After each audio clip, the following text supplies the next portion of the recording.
마가복음 4장에 보면 예수님께서 풍랑이는 배 위에서 주무시는 장면이 나옵니다. 그때에 제자들이 찾아와서 선생님, 우리가 죽게 됐는데, 지금 물이 가득 고여가지고 죽게 됐는데 이것을 돌아보지 아니하십니까? 어째서 주무시고 계십니까? 이런 장면이 나오죠. 이 장면은 정말 믿음에 대해서 우리에게 정확하게 가르쳐 주시는 그런 대목입니다. 저는 오랫동안 어떻게 이 장면을 해석해야 될지 잘 몰랐습니다.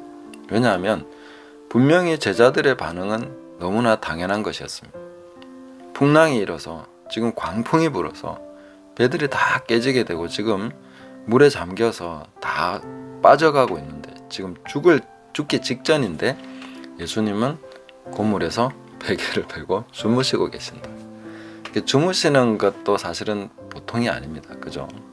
그 흔들리는 배 위에서 물이 막 들이치고 있는데 예수님 몸도 다 젖었겠죠. 그래서 주무시고 계신다는 거예요. 그 상황에서 잠이 옵니까? 저는 일부러 주무신 게 아닐까, 이런 생각도 듭니다. 그리고 예수님이 깨워서 잠잠하라, 고요해라 이렇게 말씀하시고, 그러니까 잠잠해지죠. 깜짝 놀란 제자들이 누구길래 이 풍랑과 바람도 잠잠할 수 있냐, 어떻게 그 말에 순종할 수 있냐고, 그런 반응이었습니다. 근데 주님은 그 상황에서 제자들을 향해서 책망을 하십니다. 너희가 어떻게, 왜 이렇게 무서워하느냐, 어찌 이렇게 믿음이 없느냐 라고 말씀하십니다. 믿음이 없다. 아니, 지금 풍랑이 일어서 배가 빠져서 죽게 생겼는데 믿음이 없다고 뭐라 하시냐고. 이게 참 이해가 잘 안 되죠. 저도 오랜 시간 동안 이 장면이 이해가 안 됐습니다. 어떻게 이걸 해석할 수 있냐는 거예요. 왜 믿음이 없다는 것이 이 상황에서 뭘 얘기하신 것인지 이해가 안 되는 거죠. 상당한 오랜 시간 동안 풀지 못한 숙제와도 같았지만 이 말씀이 이해가 됐습니다. 아, 주님은 이것을 믿음이라고 하시는구나. 그러면서 우리가 믿음이 뭐냐 하는 것에 대해서 정말 극명하게 깨달을 수 있는 장면이 바로 이 장면이다 하는 거죠. 무엇입니까? 예수님은 이렇게 말씀하셨습니다. 마가복음 4장 35절에 보시면, 그날 저물 때에 제자들에게 이르시되 우리가 건너편으로, 저편으로 건너가자 하시니, 이렇게 말씀하셨습니다. 저편으로 건너가자 하셨습니다. 그러면 저편으로 건너가는 것이죠. 이미 말씀하셨습니다. 그러면 중간에 무슨 일이 있어도 저편으로 건너가는 것입니다. 그렇게 된다는, 말씀하신 그대로 반드시 된다는 것을 믿는 것이 믿음입니다. 그게 바로 믿음이라고 주님은 가르쳐 주시는 것이죠. 제자들은 이 상황에서 빠져 죽을 것으로 상상을 했습니다. 그 상상이 현실로서 자기 마음을 지배했습니다. 그래가지고 두려움에 사로잡혔습니다.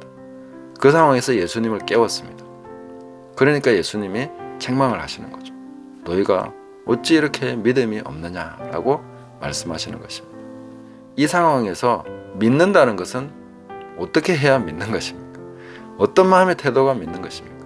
자, 예수님이 책망하시는 것을 한 번 더 들어보시면, 내가 너희 보고 우리가 저 편으로 건너가자고 했지 중간에 빠져 죽자고 하지 않았다. 주님이 그렇게 말씀하시지는 않았지만 우리가 해석을 해본다면 그런 의미를 담고 있다는 거죠. 내가 이미 저편으로 건너가자고 했는데 중간에 빠져 죽자고 말한 적이 없는데 너희는 왜 빠져 죽을 걸 생각하고 있느냐, 우리가 죽게 됐다고 얘기하느냐, 믿음 없는 말 하지 마라는 거예요. 그거는 너희가 믿음이 없어서 그런 것이다. 나는 이미 건너편으로 가자고 얘기했다. 그러면 가는 것이다. 중간에 무슨 일이 일어나도 배가 뒤집히든 깔아앉든 우리는 건너편으로 가는 것이다. 그 말씀인 것입니다. 그러면 거기서 믿음이 있는 사람은 어떤 태도로서 주님을 대하고 또 그 상황에 있어야 되겠습니까? 이것은 마치 놀이기구를 타는 것과 같은 것입니다.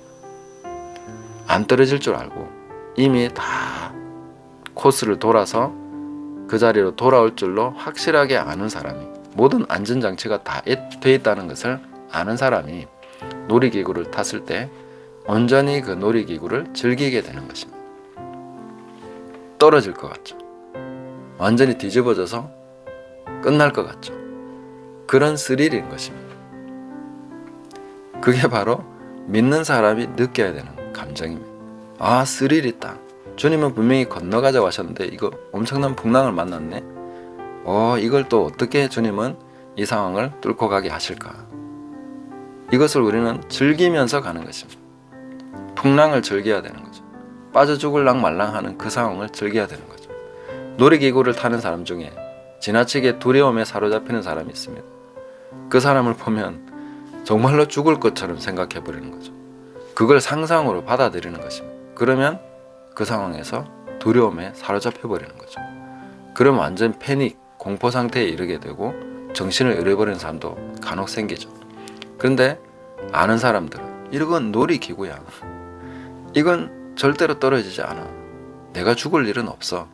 그걸 아는 사람은 그 스릴을 즐기는 것입니다. 어떤 사람은 기절하고 어떤 사람은 환호하고. 그러면 우리는 어떻게 그 상황을 지나가야 되겠습니까? 하나님을 환호하면서 하나님이 이 상황을 어떻게 이루어 가실까? 하나님이 이루시는 것을 막 박수치면서 손뼉 치면서 기뻐하면서 하나님께 환호하고 찬양하고 영광 돌려드리면서 그 상황을 지나가는 것입니다. 감사하면서 그 상황을 지나가는 것입니다. 하나님이 이루실 일을 기대하면서 와, 우리는 마침내 저 건너편으로 가게 될 건데 어려움이 크면 클수록 풍랑이 높으면 높을수록 그럴수록 우리는 더 스릴을 즐기면서 가는 것이죠. 뼈가 빠지고 물이 막 더 채워질수록 우리는 하나님이 하실 일을 더 크게 기대할 수 있는 것이죠. 아, 하나님이 이 상황에서조차도 깔아앉지 않고 저 편으로 건너가자고 하신 말씀이 어떻게 이루어질 것인가, 그 말씀을 어떻게 이루실 것인가 하는 것을 우리는 기대할 수 있게 되는 것입니다. 그것을 아는 사람이 즐길 수 있다. 그게 바로 믿는다는 것입니다. 믿음은 그 상황 속에서 우리가 경험하는 것, 또 내가 지금 손에 잡히는 것 있고 없고를 넘어서 하나님이 말씀하신 그대로 될 것이다. 그것을 확고하게 붙들고 가는 것입니다. 그러면 다시 제자들과 예수님의 이 상황 속으로 돌아온다면 제자들이 예수님의 말씀을 확고하게 믿고 그렇다면 어떻게 반응을 하겠습니까? 자, 예수님은 건너편으로 가자고 하셨는데 풍랑이 너무 지금 힘들다. 우리의 경험으로 봤을 때는 이쯤 되면 우리는 죽는다. 죽음을 각오해야 되는 상황이다. 그런데 주님은 지금 주무시고 계신다. 그리고 주님은 그 전에 이미 건너편으로 가자고 말씀하셨다. 주님이 말씀하신 그대로 되지 않겠냐? 우리는 주님을 믿고 이 풍랑을 무시하자. 우리의 경험도 다 무시하자. 우리는 건너편으로 가게 될 것이다. 우리 주님 곁에 앉아서 주님 찬양하자. 우리 그냥 하던 일 멈추고 파도가 들이쳐서 물이 막 가득하든 말든 우리 주님과 함께 옆에서 쉬자. 이렇게 하면서 하나님이 이루실 일을 기대하는 것입니다. 그렇다면 어떻게 됐을까요? 주님이 기뻐하셨겠죠. 너희가 정말 나를 믿는구나. 이 상황에서도 너희 경험과 너의 감각을 의지하지 않고 내 말을 신뢰했느냐? 잘했다. 그러면 풍랑이 그냥 잠잠해졌을 것입니다. 우리의 믿음은 그렇게 하나님 앞에 하나님을 기쁘시게 할 수 있습니다. 우리가 그렇게 믿을 때 주님을 기쁘시게 할 수 있는 것이죠. 잘했구나. 너가 정말 이제 나를 믿는구나. 이렇게 말씀하실 것입니다. 우리는 어떠한 경험, 통계, 내 감각, 그것을 의지하는 것이 아니라 주님이 말씀하신 것을 의지해서 주님을 믿고 또 이 모든 상황 속에서 그 말씀을 굳게 신뢰하고 그 말씀에 약속하신 그대로 될 것을 확고하게 믿고 나가는 저와 여러분 되시기를 축복합니다. 감사합니다.